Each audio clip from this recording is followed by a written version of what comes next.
Well, additional thoughts time for Renaissance by Beyonce. Sat down and listened to it with my wife. And if you're thinking, Bob, are you drunk again? Have you been hitting Grandpa's old cough syrup a little bit? I'm looking through YouTube. I don't see no video of you and your wife listening to Renaissance by Beyonce. That was a good reference. Good job. I heard that and I smiled. The reason why is because it got blocked. Both attempts at editing and posting were fully blocked, which was not... It was kind of surprising since the Lemonade reactions stayed up, but not terribly surprising since Jay-Z and Beyonce are both pretty restrictive with the music and copyright and stuff like that. So, accidental Patreon exclusive to kick off the year 2024. There you go. So it goes. The first note I have is I want to give a shout out to Dante for giving me this great message on Patreon, this great write-up of the album and some of the things I missed, and for calling me out on not reading the Genius annotations thoroughly, because apparently there was one specifically that we had started to read and we gave up on because it was like just scrolling. It actually broke down a lot of details about the inspiration for the album and some of the music that Beyonce was raised on, and the community and something like the ballroom dancing and her uncle who made some of the dresses for it, all this other stuff. So it was a great write-up, Dante. Thank you. I appreciate you calling me out on my continued love-hate relationship with Genius annotations, because the tough thing with annotations like that is, I'm obviously listening to it for the first time. And usually it's about an artist I know nothing about. So I just don't know how much of these annotations I can trust.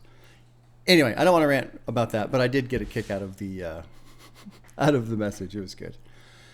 With this album, and really the last 2 weeks, it's been a lot of fun because, sitting down with my wife and the last 2 weeks in a row, listening to Rihanna, listening to Beyonce, listening to two big albums by two big artists who, have always had names I'm obviously very aware of, but I've just never listened to. And so much of it being, I remember younger me, previous channel me thinking, that's not my music. I can't listen to that music. I won't like it. I'm not, the intended audience or whatever. Like all that stupid bullshit, all these excuses.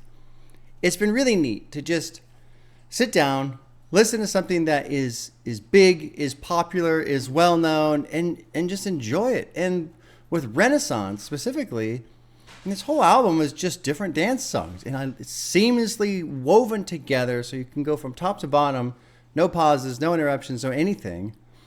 And I'm just not a dance guy. I don't care about dancing. I don't care about getting up and moving to the music. I so rarely am inspired to move, like physically engage with music. I'll give a little head nod. That's about what I'll do. Maybe if I'm really feeling it, I'll do some air guitar, air drum, just really, really getting into the, the metal song that I'm listening to.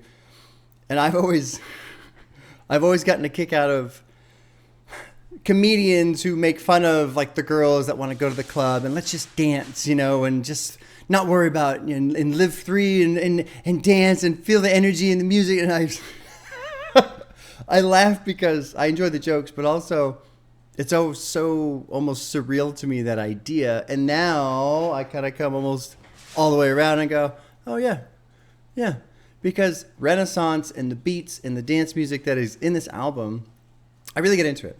I really do. Now I'm not dancing, so sorry to disappoint anybody who was hoping I was going to fully come clean and admit I've been dancing. But I did find myself a couple times. There was one time specifically I was on the beanbag chair that you can't quite see. It would be here. Playing some PlayStation, had the album on, and I was tapping my feet on the ground and lifting up my knees and kind of moving my shoulders. And it wasn't like I was just playing a card game, Slay the Spire. And just this is fucking cool, man. Really cool. And then what's neat on top of it is she's got some great lyrics in there. But what was it? I was just listening to Church Girl. Must be the cash because it ain't your face. Sprinkled throughout the album was all these great little lines. I like track 2 a lot, cozy, and this description of being comfortable with yourself and calling it cozy. That's a great song. Really, honestly, too, the first half of the album kind of has a lot of positive, like, self-love messaging happening, which is really cool. I like that. And I mean, I'm not necessarily surprised, but it's something I'd never really associated with dance music. And there's no reason for that, because my opinion of dance music is pure nonsense, stereotypical bullshit from things other people have said, because I've never explored it. And so with the channel being a hip hop journey, this was like a little tiny side quest, right? A little dip into some dance, something totally different and removed. And really, it was nice too to hear Beyonce's vocals and kind of her vocal range, but it was more just the vibe and the feel. It wasn't about her really cranking out the vocals. It wasn't about these intense love songs or harmonies or anything like that. It really was just about the energy of the production, her matching that energy, throwing some fun lines in there. You know, church girl, just shake that ass, don't want to hurt nobody. Just fun, you know? And so it was nice for me to once again realize there are so many ideas in my head that are not my own ideas. They're stereotypical, cliche ideas that have somehow been placed in there just from everything around me at one point or another. And it was nice to kind of be reminded of that through Renaissance and enjoy hearing it with new ears and, you know, not having this weird guilty pleasure idea associated with it. I'm happy to say that I've long since gotten rid of that idea of guilty pleasure. Like, no, if you enjoy music, just enjoy it. You don't have to justify it. You don't have to explain it. You just enjoy it. That's it. So it was a nice little kind of reminder of what spurred the whole channel to come to exist anyway. My favorite track, oh God, you know, the first like 7 are just total bangers. The first 7, I'm That Girl, Cozy, Alien Superstar, Cuff It is great. I really like Energy, even though it doesn't necessarily have a lot of Break My Soul is fantastic. Church Girl's cool. You know, Plastic Off the Sofa, Virgo's Groove, it slows down a bit. And then it is kind of neat. You know, my wife and I, for those of you who did not see the reaction, towards the back end of the album, we kind of got confused because it started with this, you know, very kind of like love yourself, positive messaging type of a thing. And then it gets into this love story, essentially. And then when it comes out, it changes. It changes a little bit. And it's hard to put your finger on exactly how or why, but the self-love imaging kind of goes away, that message. And there's still a positive message. And is it the last track, Pure Honey? Summer Renaissance? I can't remember. It's something about, you know, money bitches on the left and bad bitches on the right, and we can meet in the middle and all this. I don't know, we had a fun discussion trying to figure out what exactly was going on as the album progressed. But honestly, I think it was just us overthinking it, which, you know, shocker there, right? Overthinking and overanalyzing. Really, the whole thing is just a ride. It's just a ride. You dance for an hour. Have a great time, you know? And it was neat to learn that apparently this Renaissance album is one of 3. So apparently Beyonce, shout out to Dante again, but Beyonce is going to do another one that's going to be a homage to, I guess, country music. Another one's going to be R&B. I'd like to hear both of those. I think that would be great. I would kind of love to hear a country album by Beyonce. I mean, for as much as I love the song Daddy Lessons off of Lemonade, hearing a full country album would be incredible. The only problem is will it get blocked? You know? So I don't know what's going to happen. I'm not going to worry about it. But anyway, there you go. And what else do I have? I don't have a lot of specific stuff. I mean, really, I have a note here. It says, you know, it's been a fun couple weeks off with my wife, you know? Because it is a departure both in the music I've been listening to, more or less. You know, I guess you could still classify Anti as hip-hop. There's some hip-hop in there. I wouldn't classify Renaissance as hip-hop, as dance.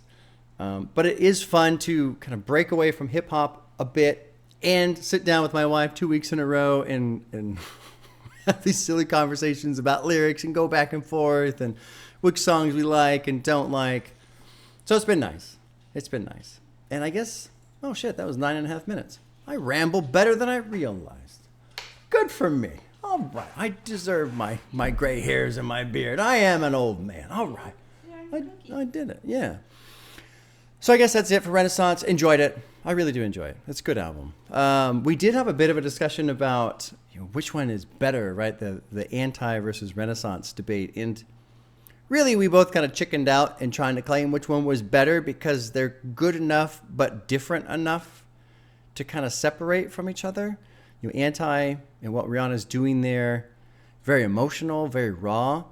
But she's kind of got this cool thing, too, where it's all these different genres and sounds. And Renaissance is a somewhat parallel there in that she's going through all these different types of dance, club, sounds, songs. But then Renaissance, I feel like, well, we kind of both felt, it was easier to digest, easier to just sit with and enjoy and put on and have a great time. That doesn't make either one better or worse than the other, but it does make them different in terms of the experience that you have listening to them. Anyway, there you go. All right, Friday. I don't know exactly what I'm going to do. Very, very high chance I do a long album. So what does that mean? Probably, right now I'm looking at, yesterday, I'm just going to list some names, and there's no promise at all. The other day I was thinking, I'll do Jid because I want to hear more Jid, and he's got a collab coming with Metro Boomin, so DiCaprio 2 seemed obvious. But then things have changed with my schedule to where I now have some time, which means, that would be a good time to do Life After Death. But that's a long album. It's almost 2 hours. And I was like, well, or I could do Faces by Mac Miller. Oh, I'm sorry. Yeah, Faces. Is that it? Yeah. Yeah, Faces. That's the long one. I always forget. I always get the Mac Miller albums mixed up in my head for some reason. So I don't know what I'm doing Friday. Probably a long one. There's, Big Crit, Forever's a Mighty Long Time. That's kind of off. Maybe a distant third in there for a long one. I still have the final Outkast album I could do. I could wrap up their discography. But really, I'm looking at either Life After Death or Mac Miller. We'll see. Anyway, thanks for watching. And we'll see you guys on Friday with who knows what it's going to be. Hopefully, it's not blocked. That would be nice.